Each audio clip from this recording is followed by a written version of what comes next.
एक लड़की थी, संजना। बहुत ही खूबसूरत। जितनी वह सुंदर थी, उतनी ही ईमानदार। न किसी से झूठ बोलना, न फालतू की बातें करना, बस अपने काम से काम।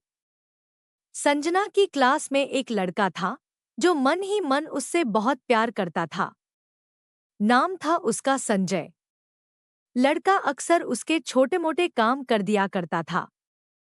बदले में जब लड़की मुस्करा कर थैंक यू कहती, तो लड़के की खुशी की सीमा नहीं रहती। एक बार की बात है, संजय और संजना साथ साथ घर जा रहे थे। तभी जोरदार बारिश होने लगी।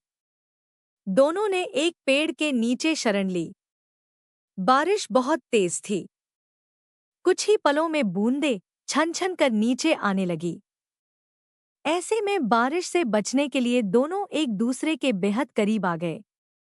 संजना को इतने करीब पाकर संजय अपने जज्बातों पर काबू न रख सका। उसके संजना को प्रपोज कर दिया। संजना भी मन ही मन संजय को बेहद पसंद करती थी, इसलिए वह भी राजी हो गई।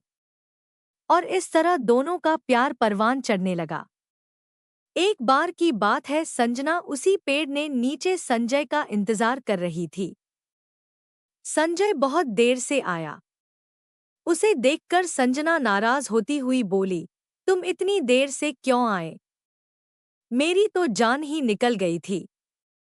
संजना की बात सुनकर संजय मुस्करा दिया, जाने मन, मैं तुमसे दूर कहाँ गया था, मैं तो तुम्हारे दिल में ही रहता हूँ। तुम्हें यकीन न हो तो अपने दिन से पूछ लो। इस प्यार भरी बात को सुनकर संजना अपना सारा गुस्सा भूल गई और वह संजय से लिपट गई। एक दिन दोनों लोग उसी पेड़ के नीचे बैठे बातें कर रहे थे। संजना पेड़ के सहारे बैठी थी और संजय उसकी गोद में सर रख कर लेटा हुआ था। तभी संजना बोली, जानू, अब तुम्हारी जुदाई मुझसे बर्दाश्त नहीं होती।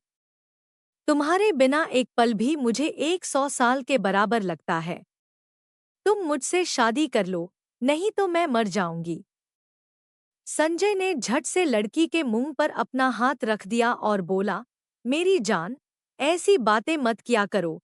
अगर तुम्हें कुछ हो गया, तो मैं कैसे जिंदा रहूंगा? संजना कुछ नहीं बोली। वह उम्मीद भरी नजरों से संजय की ओर देखती रही। संजय ने अपनी बात आगे बढ़ाई, तुम चिंता मत करो जान, मैं जल्दी ही अपने घर वालों से बात करूंगा। धीरे धीरे काफी समय बीत गया। एक दिन की बात है, दोनों लोग उसी पेड़ के नीचे बैठे हुए थे। उस वक्त संजय का चेहरा उतरा हुआ था। संजना के पूछने पर वह रुआंसा होकर बोला, जान, मैंने अपने घर वालों को बहुत समझाया, पर वे हमारी शादी के लिए तैयार ही नहीं। उन्होंने मेरी शादी कहीं और तक कर दी है। यह सुनकर संजना का कलेजा फट पड़ा। उसका मन हुआ कि वह जोर जोर से रोए, लेकिन उसने अपने जज्बात पर काबू पा लिया और बोली, जानू, मैं तुमसे सच्चा प्यार किया है, मैं तुम्हें कभी भुला नहीं सकती। प्लीज, मुझे माफ कर देना।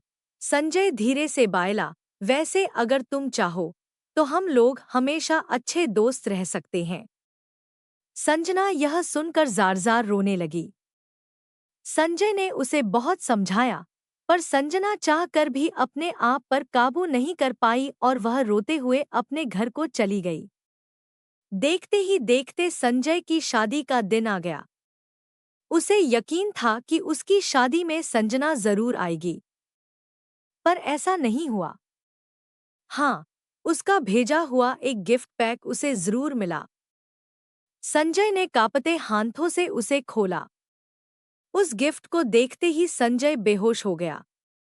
गिफ्ट पैक में और कुछ नहीं, खून से लथपथ संजना का दिल रखा हुआ था। और साथ ही में थी एक चिट्ठी, जिसमें लिखा हुआ था, अरे पागल, अपना दिल तो लेते जा, वरना अपनी पत्नी को क्या देगा। दोस्तों, किसी के लिए मोहब्बत टाइम पास होती है और किसी के लिए जिंदगी से बढ़कर। इसलिए अगर किसी से मोहब्बत करना, तो उसे ताउम्र निभाना। वरना क्या पता आपका हाल भी संजय जैसा हो जाए, जो उस दिन के बाद न तो जी सका और न ही मर सका। उसकी सारी जिंदगी पछतावे की एक दर्द भरी दास्तान बनकर रह गई।